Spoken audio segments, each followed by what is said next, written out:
Uh, and then very early on, I tripped over a word. And I remember thinking, that was a real wake-up call to me. I thought, no, no, no, no, no. You've got to get this right. Charles Spencer had spent decades guarding his words around the royal family. He had buried his sister. He had stood behind her casket in front of the entire world. And for 25 years, he had mostly kept his deepest feelings about what happened next to himself. Then he sat down for a podcast. And something shifted. It didn't happen with shouting. It didn't happen with accusations. It happened with a single, quiet sentence. A sentence so understated that anyone listening too quickly might have missed it entirely. But royal watchers did not miss it.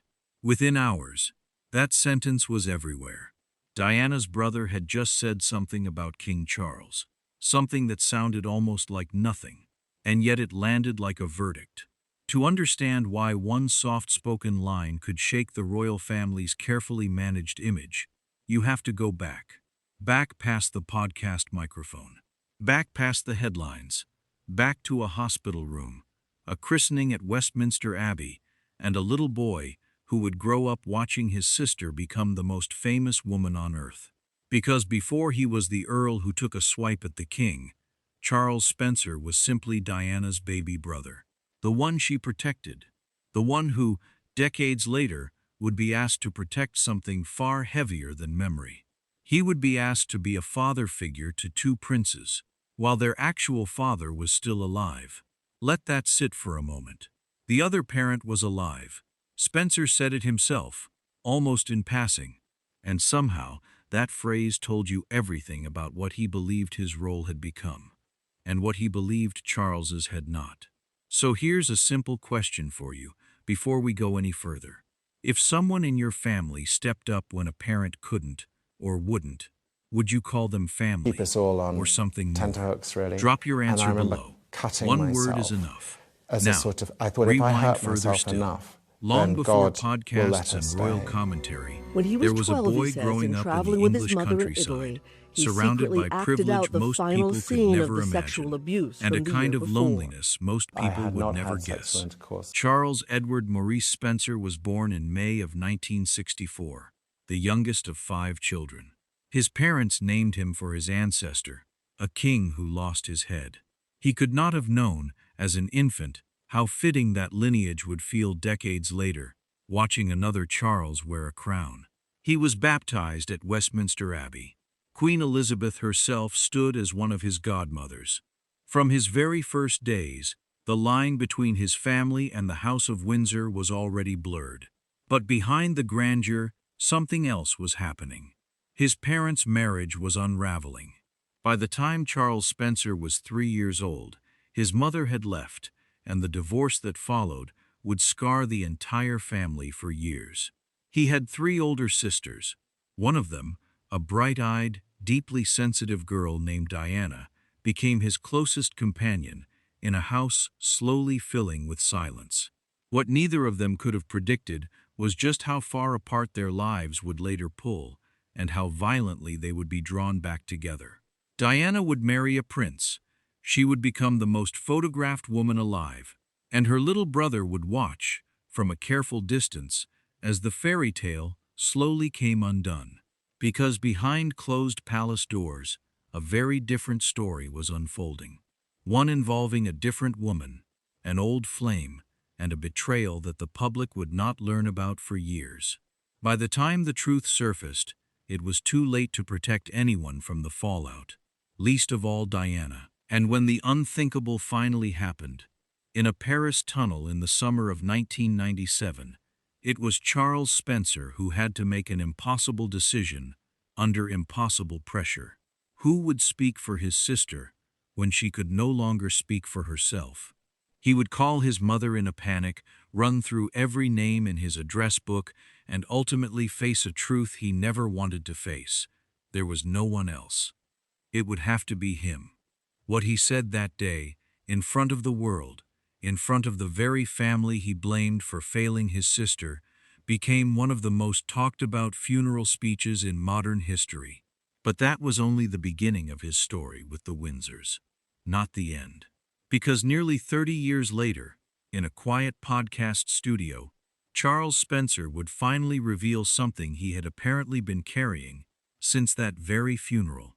Something about guardianship, something about fatherhood, something about a king who, in Spencer's eyes, had not been there.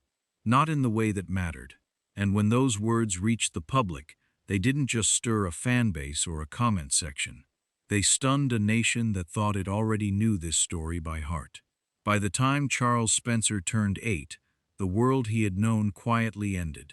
He was sent away, not exiled in any legal sense, but it felt that way to a small boy standing at the gates of a boarding school in the English countryside, watching his parents' car disappear down the drive. The school was called Maidwell Hall. For decades, almost no one outside its walls knew what really happened there. Spencer would later describe those years as some of the darkest of his life. Beatings, fear, a kind of cruelty dressed up as discipline. He would not speak publicly about the full weight of it for almost 50 years. But the loneliness started long before any of that. It started the moment the car pulled away. His sister Diana felt it too. The two of them, only a year apart, had grown closer than most siblings ever do. Not despite the chaos at home, but because of it. While their parents fought, then divorced, then rebuilt entirely separate lives, Charles and Diana built something of their own, a private alliance. Two children quietly looking out for each other in a house that had stopped feeling safe. Neither of them could have imagined how far that bond would have to stretch one day, or how publicly it would be tested. From Maidwell Hall, Spencer moved on to Eton, then to Oxford, then into a career as a journalist. For a while, his life ran in its own quiet lane, separate from his sister's increasingly blinding spotlight. Diana, meanwhile, had become something the world had never quite seen before. Young, glamorous, devastatingly photogenic. The press couldn't get enough of her, and the palace, for a time, seemed thrilled to let them look. But something was wrong almost from the beginning, and Spencer, watching from the outside, saw pieces of it long before the public did. He saw a sister who seemed increasingly isolated inside an institution that prized silence over honesty. He saw a marriage that, from a distance, looked picture-perfect, and up close, did not. He would not fully understand how deep that unhappiness ran until much later. None of them did. What the public eventually learned, piece by piece, was this. Long before Diana ever entered the picture, there had been another woman, a woman named Camilla, a relationship that had started years earlier, paused, and never truly ended. The palace, by most accounts, had quietly ruled Camilla out as a potential bride. Her past romantic history made her, in the eyes of the institution, unsuitable for a future king's wife. Diana, young and seemingly untouched by scandal, fit the role the palace wanted far better. She was 19 when the courtship began. Some who were close to the situation have since suggested that Charles himself had deep reservations before the wedding ever took place. Reservations he reportedly admitted to, years afterward, in his own words to a biographer. At the time, none of that was visible to the cameras. The world saw a fairy tale. Spencer, increasingly, saw something else. He watched his sister marry into an institution that, in his eyes, had never fully made room for her as a person, only as a role. And he watched that role slowly consume her. Here's where the story takes its first real turn. Because what happened next would change not just one marriage, but the way an entire country saw its future king. In 1995, Diana sat down for a television interview that shook the monarchy to its foundations. She spoke about her marriage, about loneliness inside the palace walls, about a third person in a relationship that was supposed to involve only two. There were 3 of us in this marriage, she said, so it was a bit crowded. The interview detonated across Britain, and Charles Spencer, whether he fully grasped it at the time or not, had played a quiet role in how that interview ever came to exist in the first place. a fact that would later become its own source of controversy, scrutiny, and regret. The fallout from that broadcast never fully faded. Diana's marriage, already fractured, did not survive it.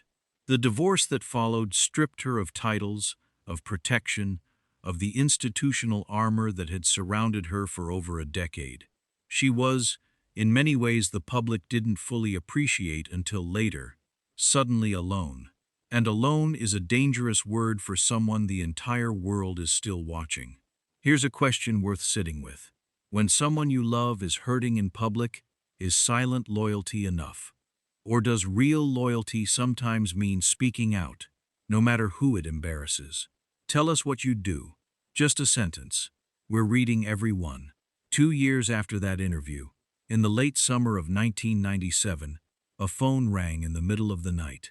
Charles Spencer was about to receive news that would define the rest of his life. His sister was gone. What followed in those next few days would test him in ways nothing in his journalism career, his education, or his childhood had prepared him for. Because someone needed to speak for Diana. Someone needed to stand in front of the world and tell the truth about who she really was. Spencer went through his address book from A to Z. He found no one he trusted enough for the task. Eventually, he called his mother. There was, he later admitted, an awful feeling settling over him even as he dialed. By the time the call ended, the decision had already been made. It would be him.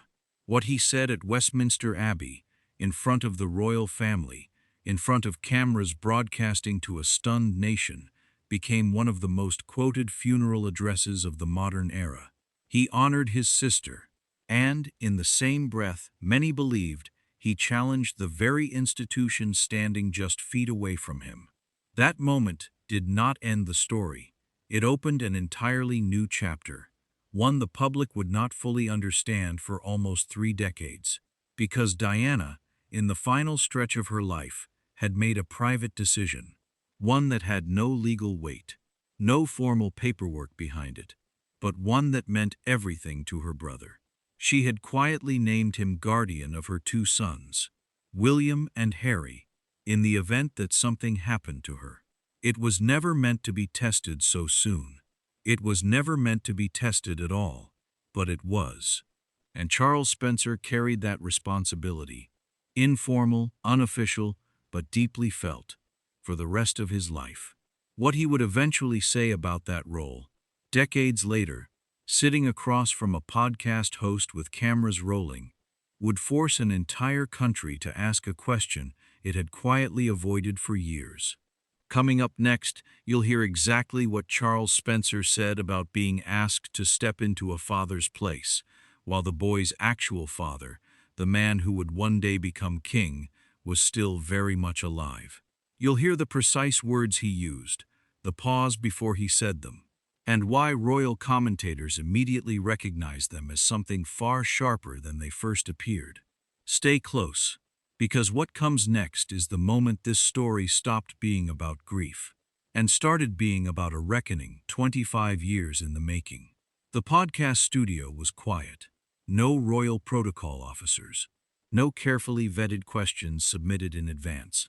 Just Charles Spencer, a microphone, and a host named Giles Brandreth, who had built a long career getting public figures to say things they hadn't quite planned to say. For most of the conversation, Spencer sounded like a man comfortable in his own skin, relaxed, reflective. He talked about his sister with warmth.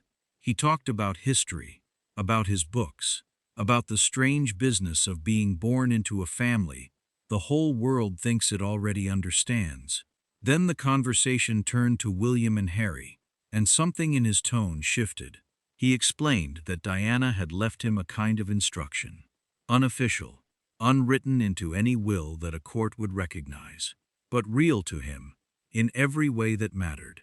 She had told him, in her own way, that if anything ever happened to her, he was to be there for her boys, a guardian in spirit, if not in law. I knew I'd been left at that stage, Spencer said. It had no legal standing, but I knew she'd left me as guardian of her sons. A simple sentence, Almost matter of fact. The kind of line that could slip past a listener entirely. Then came the second sentence, the one that didn't slip past anyone. Obviously, the other parent being alive meant nothing, he said. But it meant something to me. Silence does strange things in audio. It can say more than words ever could.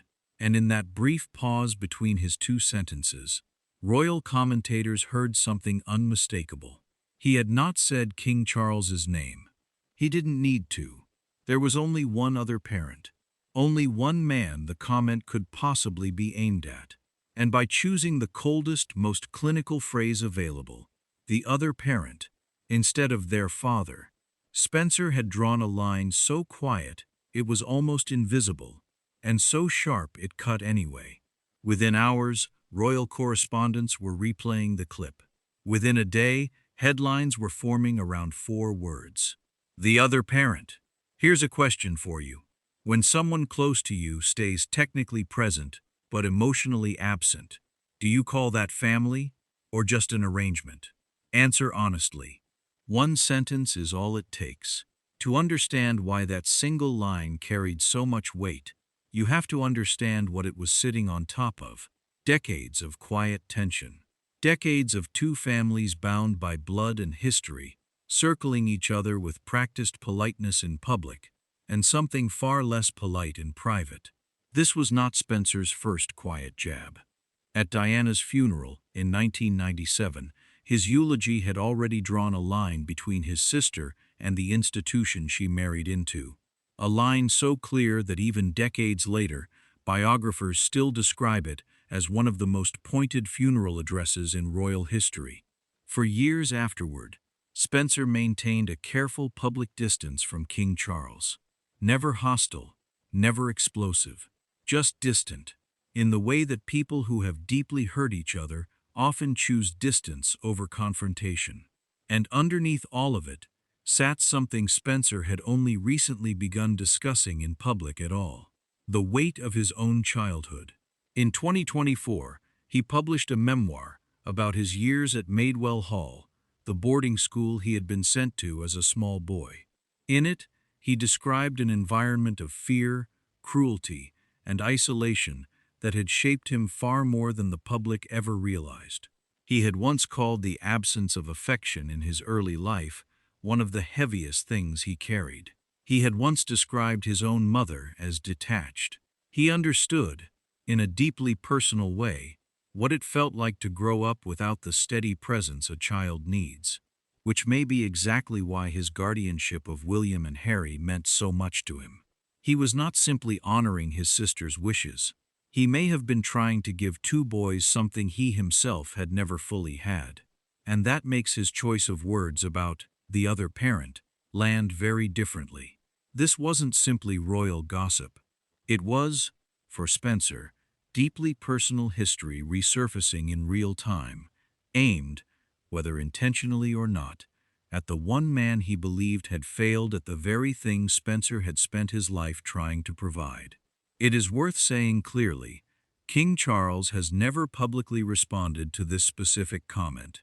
Buckingham Palace has not issued any statement addressing it. There is no confirmed reaction from the king himself, and royal reporters have been careful to note that silence from the palace is not unusual. It is, in fact, the institution's long-standing default response to almost anything uncomfortable. That silence, though, speaks its own language. For an institution famous for controlling its narrative down to the smallest detail, saying nothing at all is rarely truly nothing. What we do know is this: the clip spread. The phrase, "the other parent," became, almost overnight, shorthand across royal commentary for everything left unsaid between these 2 men for nearly 30 years. Royal biographer after royal biographer pointed to the same pattern. A king who, by multiple accounts, has long struggled with the public perception that he prioritized duty over warmth. First with his own children and, in the eyes of critics like Spencer, even with his sister's children after she was gone. And an earl who, after decades of careful restraint, seemed to finally allow a small crack of honesty to show through. Not anger, not accusation, just 4 words, delivered quietly, that an entire country could not stop repeating. The other parent was alive. So here is where this story leaves us. A quiet podcast comment, built on decades of unspoken history, has reopened a conversation the royal family has spent 25 years trying to keep closed. No palace statement, no public clash, just a single sentence, sitting in the open, refusing to go away. If you want to understand exactly how deep this rift between the Spencers and the Windsors really runs, including the explosive Bashir interview controversy that nearly destroyed Charles Spencer's own reputation, and the full, unfiltered story of what happened inside Maidwell Hall that turned a future Earl into the man who would one day stand up and say what no one else in his position ever dared to, that story is coming next. And once you hear it, you will never look at that funeral eulogy the same way again.